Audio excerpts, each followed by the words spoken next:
नमस्कार मित्रों, हमारे पुरानी पीढ़ी के लोग अपने जीवन में 100 दीपावली देख पाते थे, अर्थात 100 साल तक जी लेते थे।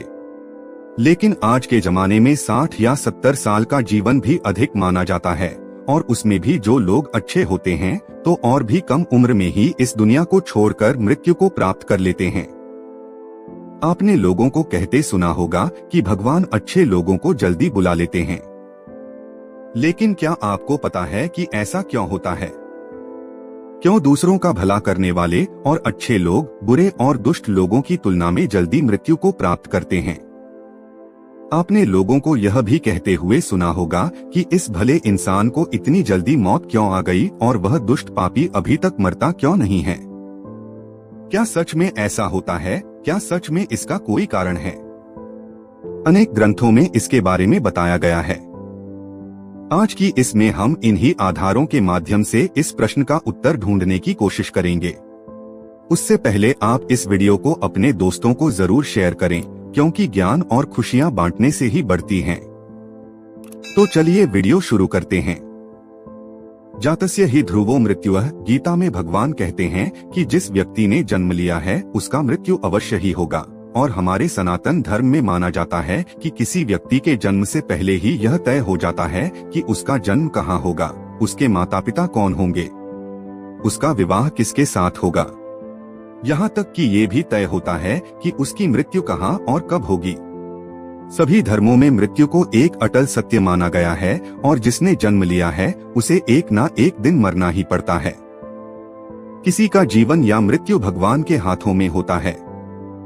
आपने सुना होगा कि जितनी चाबी भरी राम ने उतना चले खिलौना। हम वो खिलौना हैं जिसकी चाबी भगवान के हाथों में होती है, और सभी चीज उनकी इच्छा से ही होती है। हिंदू धर्म में मान्यता है कि भगवान हर अच्छे मनुष्य को किसी न किसी उद्देश्य के साथ ही इस मृत्युलोक में भेजते हैं। जब वो उद्देश्य जल्दी पूरे हो जाते हैं तब भगवान उन्हें वापस बुला लेते हैं। अर्थात अच्छे लोगों की मृत्यु भी उनके अच्छे कर्मों पर ही निर्भर करती है। कलयुग के लक्षण में भी बताया गया है कि इस युग में पापी अधिक वर्ष तक जिएंगे और पुण्यात्मा जल्दी इस लोक को त्याग कर देंगे। इसके अलावा आपको ये भी बता दूं कि जो लोग ये कहते हैं कि मरने के बाद इंसान खाली हाथ जाता है, उन्हें यह जान लेना चाहिए कि 3 चीजें ऐसी हैं जो मरने के बाद भी उसके साथ जाती हैं। एक है संचित कर्म, दूसरा है स्मृति और तीसरी है जागृति। इसीलिए आप अब किसी से ये मत कहना कि आप खाली हाथ आए थे और खाली हाथ जाएंगे। हमें कई बार लगता है कि कुछ भले लोग या हमारे परिजन थे जो भले थे, कभी किसी का बुरा नहीं किया था, कभी किसी को सताया नहीं था, फिर भी भगवान ने उनको अपने पास इतनी जल्दी क्यों बुला लिया। उन्हें तो अच्छे कामों के बदले में ज्यादा जीना चाहिए था, तो भगवान ने ऐसा क्यों किया? तो आइए इस बात को समझते हैं। आपने कई प्राचीन कथाओं में सुना होगा कि जब कोई ऋषि मुनि या भगवान किसी अप्सरा या देवता पर क्रोधित होते थे तो उसे सजा के तौर पर पृथ्वीलोक यानी मृत्यु लोक में जन्म लेने का श्राप देते थे। ये मृत्यु लोक दूसरे लोगों की तुलना में ऐसी भयानक और दुखदायक जगह है जहाँ सजा के तौर पर देवताओं और अप्सराओं को भेजा जाता था, और सजा मिलने पर वो देवता और अप्सरा गिड़गिड़ाते थे कि हे प्रभु, हमसे गलती हो गई, हमें माफ करें और हमारी सजा कम करें। यह मृत्यु लोक समस्त ब्रह्मांड में ना तो अच्छी जगह है और ना ही बुरी जगह है। आप इसे कर्मभूमि भी कह सकते हैं, और कर्मों के हिसाब से ही आपकी आगे की यात्रा तय होती है। जब हम जन्म लेकर यहाँ आते हैं तो हमें इस मृत्युलोक की माया जाल और मोह माया घेर लेती है, और हमें यह मृत्युलोक अच्छा लगने लगता है। हमें इस मृत्युलोक और यहाँ रहने वाले लोगों से मोह हो जाता है। हम इस मृत्युलोक को छोड़कर नहीं जाना चाहते हैं, और हमारा कोई साथी इस लोक को छोड़कर चला जाता है तो भी हमें दुख होता है। जब किसी इंसान की मौत होती है तो वह जीवात्मा यमराज के वहाँ जाती है, और वहाँ उसके कर्मों का लेखा जोखा होता है। उसमें देखा जाता है कि उस जीवात्मा ने अच्छे कर्म किए हैं या बुरे कर्म किए हैं। अगर किसी जीवात्मा ने मृत्यु लोक में बहुत बुरे कर्म किए हैं, बहुत ज्यादा लोगों को सताया है, लूटा है, दुख पहुंचाया है, तो उसे दूसरे जन्म में उन सभी के साथ हिसाब चुकता करना पड़ता है, और उसी कारण उस जीवात्मा को लंबा जीवन काल मिलता है। यदि जीवात्मा ने अच्छे कर्म किए हैं तो उसे अगले जन्म में कम सांसें दी जाती है।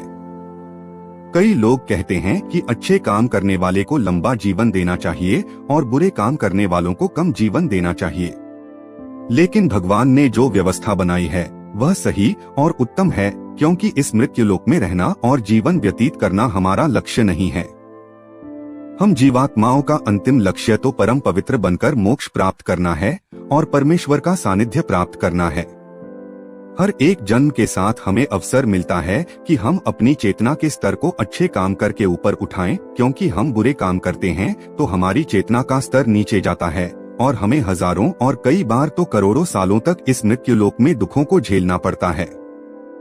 कहा जाता है कि एक जीवात्मा को 84 लाख बार इस संसार सागर के चक्कर काटने पड़ते हैं, तब जाकर उसे मोक्ष मिलता है। लेकिन जो जीवात्मा अच्छे हैं, भले काम करते हैं, वह जीवात्मा जल्द से जल्द शुद्धता प्राप्त कर लें और कुछ ही जन्मों में के बाद मोक्ष प्राप्त कर लेते हैं।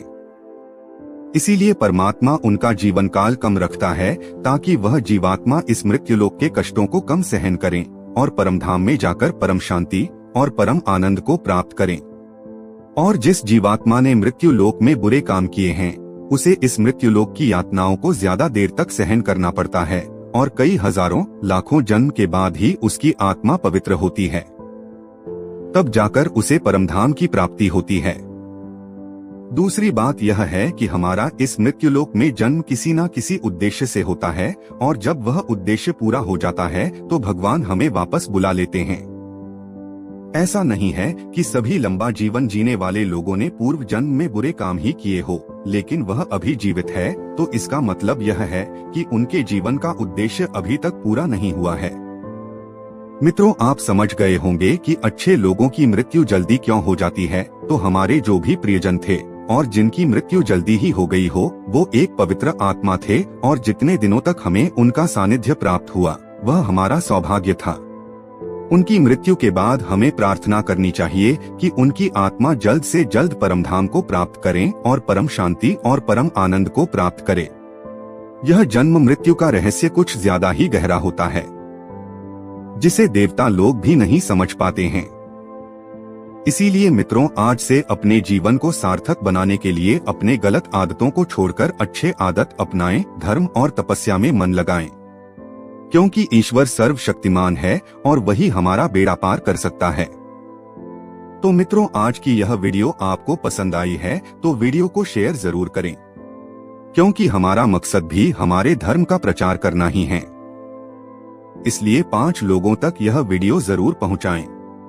मिलते हैं अगले वीडियो में, तब तक के लिए नमस्कार।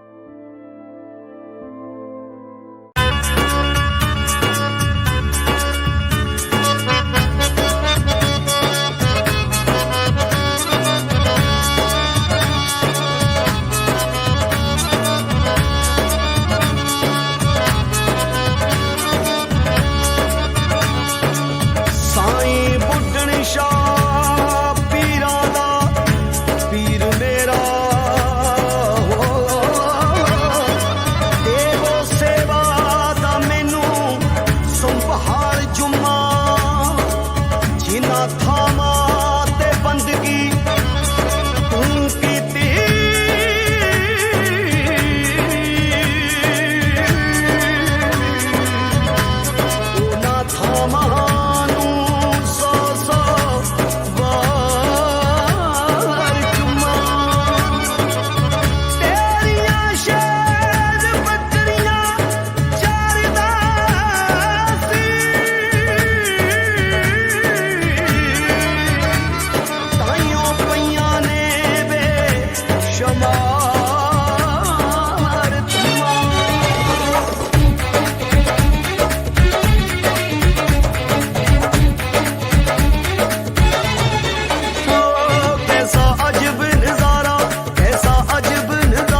करदा हां मेरे साईं दियां बकरियां। शेर चारदा हां मेरे बाबा दियां बकरियां, शेर चारदा।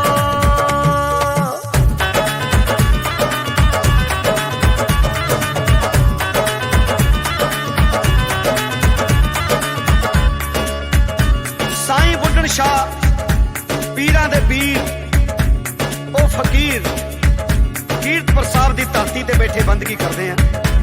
उन्हां दी मुलाकात साहिब श्री गुरु नानक दे महाराज नाल होई। साईं जी ने बकरियां रखियां हुई सी, जाके दुध चोया ते दुध लैके गुरु नानक दे पातशाह दी खिदमत च पेश किया। लो पातशाह बाबा जी दुध पियो। गुरु नानक दे पातशाह ने आख्या साईं जी सिर मथे तुहाडी सेवा, पर यह दुध बाला मर्दाना पीणगे मेरे साथी। जो साडी इमानत है ये साम के रख लियो, ये दुध असी हुण छेवें जामे जाके छकांगे। गुरु नानक ने कीती पूरी साईं दी मुराद, दुध आप आके पीता 121 साल बाद। गुरु नानक ने कीती पूरी साईं दी मुराद, दुध आप आके पीता 121 साल बाद। ऊंचा रुतबा साईं दे, ऊंचा रुतबा साईं दे, ऊंचे दरबार दा ना बुड्ढन शाह दियां बकरियां। शेर चारदा गा मेरे बाबा दियां बकरियां, शेर चारदा।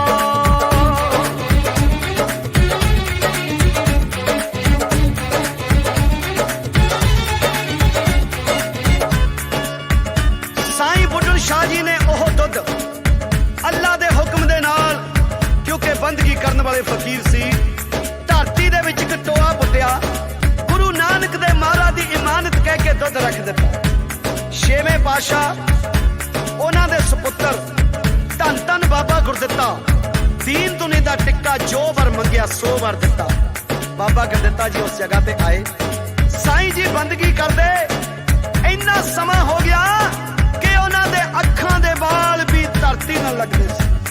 बाबा जी ने अपनी इमानत मंगी कि लियाओ साईं जी साडी इमानत है तुहाडे कोल, दुध छका दिओ। साईं जी कहन लगे बाबा जी पहला मैनू पहले वाला रूप विखाओ। ते बादशाह ने ओही पहले वाला रूप जदों विखाया, अखां खोलियां तां साईं जी उस जगह ते पहुंच के जिथे दुध रखे। बाबा गुरदित्ता जी की खिदमत दे विच दुध पेश किया ते बाबा जी ने दुध छकिया ते निहाल हो गए। नाले इत्थे नाले उत्थे दोना थां ते सरदारी, राजे बन के गए ने इत्थे आके भिखारी। नाले इत्थे नाले उत्थे दोना थां ते सरदारी, राजे बन के गए ने इत्थे आके भिखारी। जिनू साईं गल लावे, जिनू साईं गल लावे, ओ कदे नहीं हारदा गा बुड्ढन शाह दियां बकरियां। शेर चारदा गा मेरे साईं दियां बकरियां, शेर चारदा।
ਸ਼ਾਹ ਜੀ ਨੇ 775 ਸਾਲ ਬੰਦਗੀ ਕੀਤੀ। 802 ਸਾਲ 13 ਦਿਨ ਦੀ ਲੰਮੀ ਉਮਰ ਭੋਗ ਕੇ ਉਸ ਮਾਲਕ ਦੀ ਬੰਦਗੀ ਦੇ ਵਿੱਚ ਲੀਨ ਹੋ ਕੇ ਜੋਤੀ ਜੋਤ ਸਮਾਏ ਤੇ ਅੱਜ ਉਸ ਦਰਬਾਰ ਉੱਤੇ ਮੇਲੇ ਲੱਗਦੇ, ਲੋਕਾਂ ਦੀਆਂ ਮਨੋਕਾਮਨਾ ਪੂਰੀਆਂ ਹੁੰਦੀਆਂ ਤੇ ਤਮਾਮ ਦੁਨੀਆ ਸਜਦਾ ਕਰਦੀ ਇੱਕੋ ਗੱਲ ਕਹਿੰਦੀ,